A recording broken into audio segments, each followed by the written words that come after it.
for joining me tonight, Margaret. It is my pleasure. Thanks so much. I'm so happy to have you here. I'm so happy to pick your brain and really to get some insights from you tonight to share with the dancers. Yes, I'm Margaret Mullen. Very happy to be here. And I'm a Tucson native, grew up in Tucson, trained at the studio that I now, that has a company that I now run, which is very fun to have come full circle with it. And I actually was at the School of Ballet Tucson until I was 18 years old. Was on a work scholarship to pay for classes starting, I think, at the age of 11. Couldn't afford ballet very easily, so did cleaning scholarship until I graduated from high school. Went to Pacific Northwest Ballet, and I spent 1 year as a professional division student there. And then ended up joining the company and ended up never leaving. I looked a couple times, pursued options, but I ended up developing quite a life in Seattle. Ended up becoming a soloist with the company, but in addition, I met my husband very early on, who is a Seattle native himself. His whole family was there. Made a lot of amazing friends in Seattle. So Seattle ended up speaking to me as a city more than I ever thought possible. And was there for 15 years, actually. And so pandemic hit. I had actually already made the decision to depart from P&B at that point. Really just wasn't aligning with me by that stage of my career. And so I actually was going to do a year of freelance work. And then with the shutdowns that happened, I really got concerned about how Ballet Tucson would continue on. All small arts organizations were particularly vulnerable during the COVID shutdown times. Fundraising is always a challenge, but especially for smaller organizations. And, just loved the company, always loved the company and wanted to see it continue on. And for me, I oddly enough, always wanted to be an artistic director. It was something I knew as a child. Why, I do not know exactly, but I've always been fascinated by the business of ballet too, in addition to ballet as an art form, and had spent several years already trying to prepare myself to be someone that would be equipped to have that role on the CEO front, as well as the experience, that I carry with me as a dancer and the connections I had as a dancer. But one thing led to another. We, thank goodness, emerged from the pandemic, had a great year, thanks especially to our Young Patrons League. I ended up founding a small group, and they actually are still in existence now. They're our Bravo League, and this group of former students and former company members that really banded together to see the company through that shutdown time. And I ended up relocating back to Tucson last July. Had one season, got back on stage, have amazing dancers that got back on stage, and was named formally, publicly artistic director in June of this past year. So that's amazing. That's where I am now. Thank you. That was really amazing. I love hearing that you have wanted to hold the position of artistic director since you could honestly remember. I'll be honest, the ballet, the business side of ballet was not something that really ever crossed my mind, in the sense of, I guess I'm so focused on either the performance aspect or the health aspects of it, that there's this whole other field when it comes to business. I would love to hear a little bit more about maybe what your everyday is as an artistic director for the company.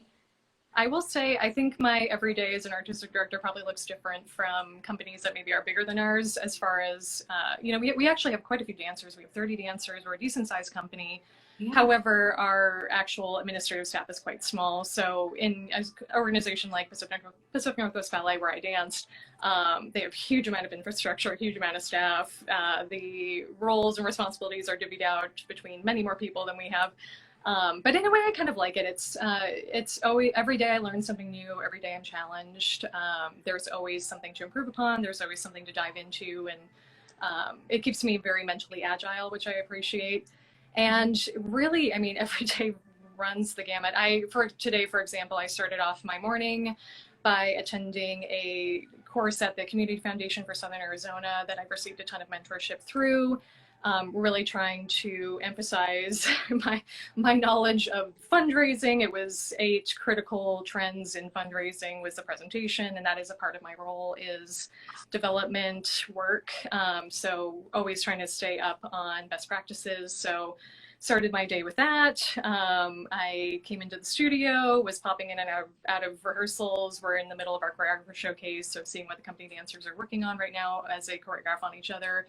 I also had our season, or actually our fall playbill go to print today. That is, we had our deadline today, so I was also spending the day proofing the final drafts of that, making adjustments, making changes both on the graphic design front and also the copywriting front. I do most of our copywriting. I also do the social media. I'm a little behind today, so after this, Ballet Tucson will have a post for the day. But yeah, it's and also deciding on, we have some newspaper ads that we're going to be investing in, deciding on what investments we're making in that end. So I'm really ping-ponging around a lot between marketing and development and operations. Additionally, we're having conversations around crewing for the productions, which lighting designer we're having in, getting in touch with the person that's responsible for, the particular theater that we're going into soon, making sure that he has the proper amount of hours available to us for load in and load out, all that kind of stuff. So it's every day is an adventure, and it's never easy, but it's always worth it. So I enjoy it. Absolutely. Yeah, I could definitely relate. Being a business owner now, and just having my practice, you're definitely wearing many hats in regards to admin, social media, the back end work, the finances, the actual in-studio work. So I can 100% relate to that. Now, one thing I do a lot of work with Dance Media, Dance Teacher Magazine,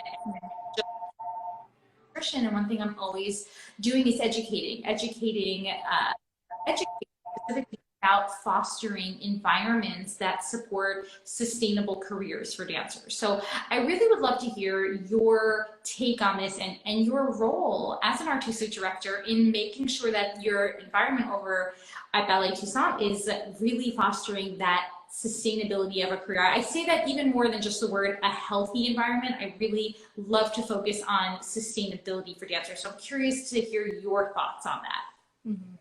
Yeah, that's a huge reason why I took the role that I did, is trying to be a part of the positive change that is starting to happen in the dance world. I hope that, we can be a leader, not in the way of necessarily getting like a huge amount of attention for it, but just in knowing that we're doing the work here, having confidence in that. And for me, I've seen so many unhappy dancers everywhere. And it's very, very sad to me, because it's such a beautiful art form, and it's such a finite career to have. And I know that I, can't make every single dancer in this company perfectly happy. However, I do feel like I owe it to them to provide an atmosphere that is full of kindness and respect, and, really leads with empathy. And I think those are our core values: kindness, empathy, respect. Both ways, and I'm very clear with the dancers that this is for everyone. This is from us to them, it's them to us, it's everyone we interact with, it's every vendor, it's every contractor. It's you should not cross paths with a single human in the course of your workday that you do not show absolute love and appreciation to, because we're all in this together. And I think on your end, thinking about wellness and just positivity, I really strive to create an atmosphere where no one ever feels the need to be perfect. I think perfect is such a dangerous word, and we are so attached to this ideal, and it's so subjective. And I just want everyone to focus on good work, hard work, dedication, passion, and that it's a safe space to try and fail. And that it's a safe space to also feel vulnerable and human.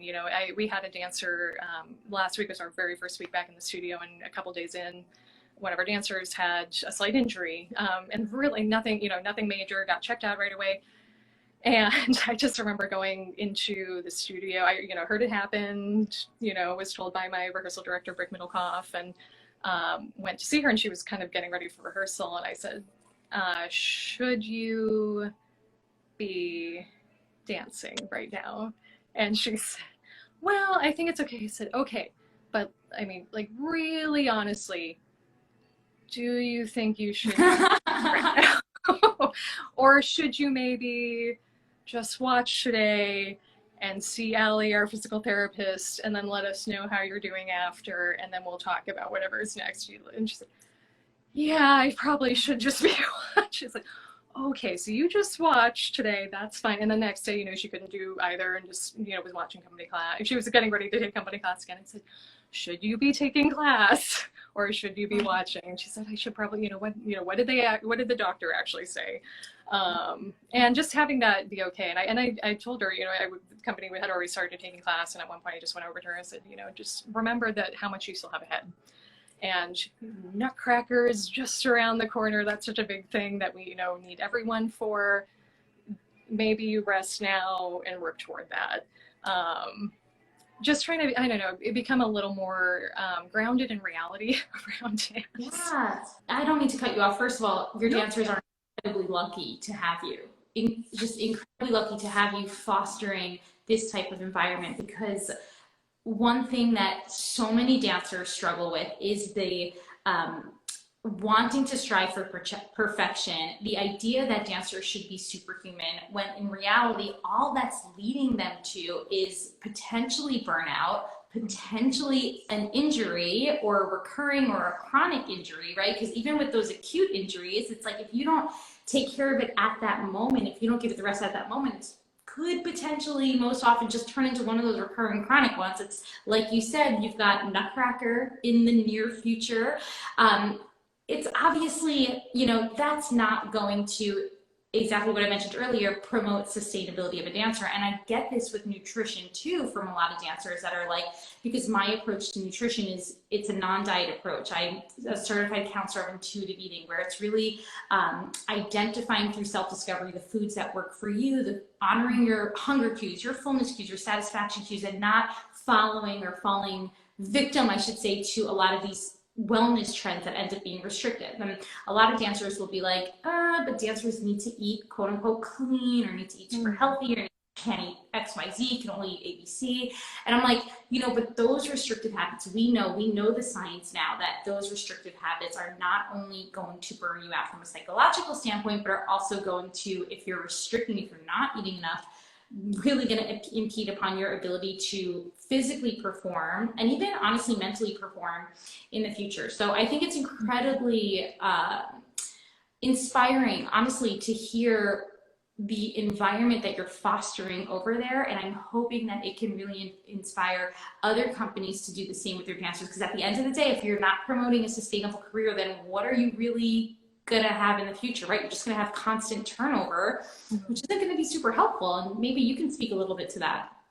No, absolutely. And I think so much is, I wish I could remember where I read it, but very recently, I think even a couple days ago, the days kind of blur together, but I remember reading something, there was a study about the effect of stress and actually guilt on your ability to heal and recover. And I think that is so prevalent in dancers, and it's definitely something I think really hindered me as a dancer. I got injured quite a lot in my career, and a lot of it was because I was doing really extreme things all the time, and I was very dynamic, as far as like jumps and all, the really like heavy impact kind of thing that not every dancer can do, and when when people discover you can do it, you do it all the time. So it was just beating my body up really badly, and I would get injured sometimes. And I think I probably could have bounced back quicker quite a few times if I hadn't felt the weight of judgment upon me. And then just the panic about when am I going to be back, and just the perception, and now I'm the person that's always injured, and just it's so easy to spiral into that. And I just wish I would have had freedom to, I don't know, I guess look at the situation for really what it was and just focus on healing and getting back. I feel like, more often than not, dancers are eager enough on their own to get back without the pressure of people at the front of the room. And that's to do well, generally speaking, too. And I think that's a big part of my approach, honestly, as a coach too, is really just trying to empower each dancer to realize who they are in a positive way. Because we're not, we're all unique. We all have strengths, we all have weaknesses, and that doesn't have to be a bad thing. Who am I actually as a dancer? What's the best line for me? What's the best decision with this choreography for me? And trying to help dancers find their way through that without, it's like the third person in the room, the coach, you, and, you know, the person on your shoulder that's talking to you in a really unhealthy way. But yeah, I think that's a big part of how I don't know, just view every situation I'm in this place is, yeah, just trying to not add the extra pressure unless, you know, I absolutely have to. You know, I tell the dancers too, and this is of each other as well, that I strive for us to be an organization that always, where every person always assumes the best in each other, that we start there. And that if you're taught otherwise from someone many times, then you know. But to start with the bar being here as far as our expectations, you know, how we're treating each other. And I think that is, again, part of my approach with them, even around injuries, is, you know, until you teach me otherwise, I'm going to assume that you're, you know, this is really hard for you to be injured and you're really sad. And you would rather be, and, you know, and how you are in rehearsal, if you fell out of that turn, I'm sure you weren't thrilled that you fell out of that turn. I don't need to be, you know, the person telling you that that was not a great thing to happen. You probably already know, and you're probably already taking it to heart, almost more than I could ever put it on you to take it to heart. So that's, yeah.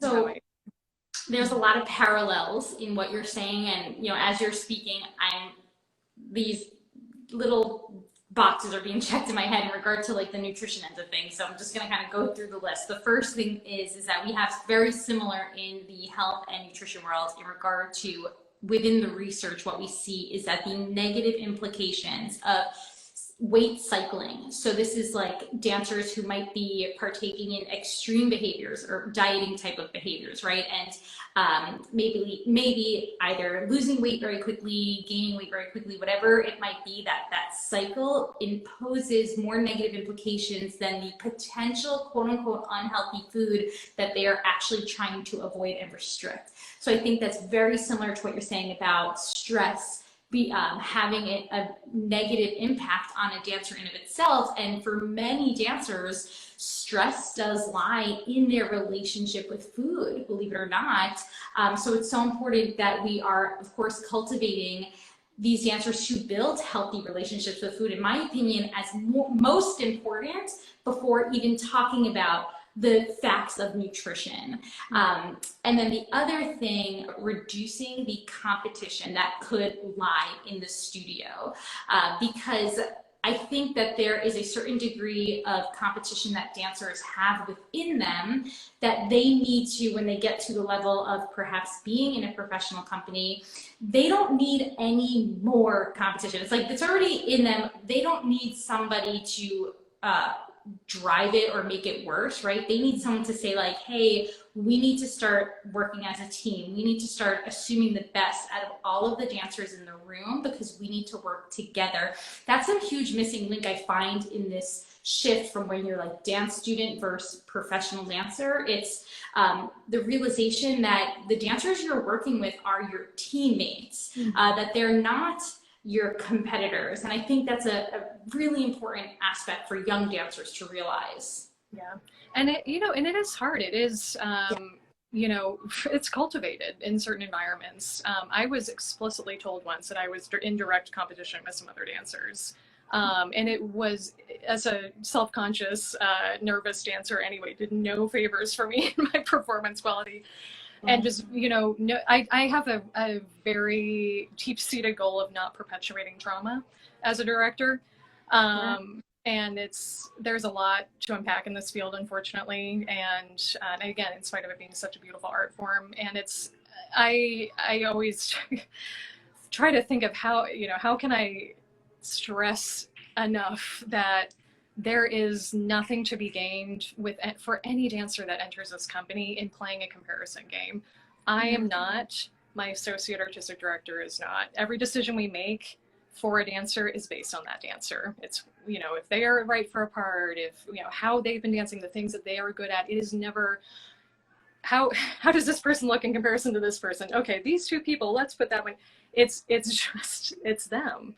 And I know that probably sounds a little, you know, potentially hard to believe, because I think, again, there are places that maybe that is actively very strongly demonstrated that it's different. So, and that's something I always try to remember too. I'm heading into my first full year as an artistic director, and even with these lofty goals of creating this positive environment, it's been on my mind that every single year, to an extent, I'm probably going to have to go through this cycle again, depending on any new dancer that comes in, what they have experienced, what they are carrying with them, and trying to how to get someone to really believe that they're in a safe space, and that the work that they do will be how we make decisions about how they appear on stage. And it's tricky because it's one thing to tell it, oh, don't do that, but I also know that exists in this world. So but yeah, I can firmly say it does not exist here. That's not, I never make a decision about another dancer based on the dancer next to them. It's just I think incredibly unfair. So yeah, no, that is really awesome and incredible to hear. Like I said, so inspiring for other dance studios, dance companies to definitely, hear and see the work that you're doing. So my final question I ask this for everybody who's on my show is, how would you define what it means to be the healthy dancer? It's a large, lofty question, but I just would love to hear how you define it. I would say, and I just talked about this at length with a friend of mine that's in HR. I would say perspective. She actually was asking me, she's our HR consultant now for the ballet, which I'm very proud of. She's amazing. Works for the University of Arizona, but she was asking me, she kind of asked me to explain the challenges of the field and the kinds of things that I could perceive people bringing with them that could be triggering. And she asked me, well, okay, well, how did you weather those things? And that was my answer, was perspective. And, I had some moments that really felt very emotionally consuming during my career. But generally speaking, I just found so much strength through my network and through having an outside life and people that just reminded me the picture of the world was bigger than ballet, than what I was experiencing within ballet. My relationship with my husband has been incredibly grounding for me, and I'm really lucky that I found him so early in my life. He's been through everything I've been through as a professional, and just no matter what, at the end of the day, I had something outside that provided me with comfort and provided me with support and love, and again, just shaking me into realizing that this thing that means so much to me, again, isn't the only thing in the world. So, and I think too, perspective on our own careers too. Like I really wish I would have, in my own career, felt more empowered to embrace the dancer that I was specifically, because I think I always felt the pressure of you need to be this, and if you don't have this part, and if you're not this kind of dancer, you should kind of feel bad about it. You should want that. And maybe I just wasn't the right dancer for that role. And maybe that was okay, because I could still do all of these other things and work with, when I look back at my career now, I'm so grateful. And I've worked with icons of the dance world, and had incredible experiences from them and received incredible feedback and support and praise from these people that should always have been enough. And I shouldn't have been made I feel like I was kind of trained to, the grass is always greener kind of thing. And I just, I don't quite know how to fix that in the dance world per se, but I'm just aware of it. I just wish I would have had a better perspective also just from my own career around not needing to feel less than because I didn't check certain boxes, because I had so many fulfilling experiences. So perspective is my thing. Yeah. That was incredible and a very different response than what I usually hear. So I absolutely loved that, really.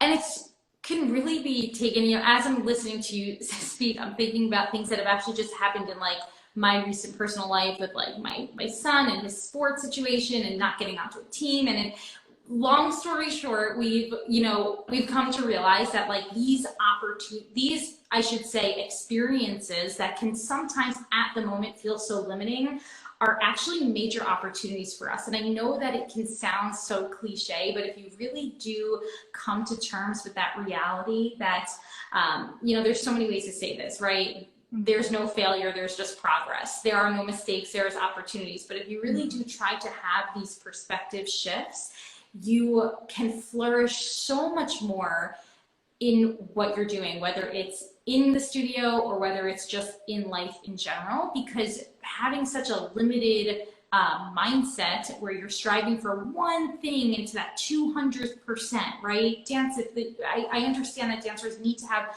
motivation and all that great stuff. But if we are putting it at the forefront, if we're putting all of our eggs into one basket and not leaving room for other experience in life, like what I often educate dancers is the role that food can play in their mental and emotional well-being, not just in their physical health, right? If we start to think about the role of food as a cultural aspect, as something that can be enjoyed, then we can now start to think about, oh, well, I actually can eat dessert and not feel guilty about it and do it every day. You know what I mean? So it's like that perspective shift that you're speaking of really can be applied to so many different aspects of a dancer's life. I couldn't agree with you more, Margaret. Thank you so much for that.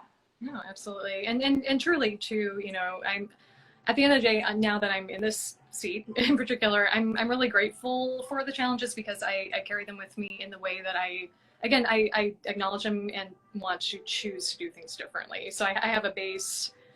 This is what I've seen, this is what I've experienced, this is what I know other people have experienced, and now I have the opportunity to make a different decision and do create a different environment, treat someone, you know, one-to-one or group differently. So it's, and that's a genuine goal of mine, is I really hope to, you know, I can't spare everyone from everything, but I hope to spare my dancers from many of the experiences that I've had and many of the experiences I've seen friends and colleagues of mine have really all over the world that I think just are a deterrent to a really happy, well-rounded, successful career. So.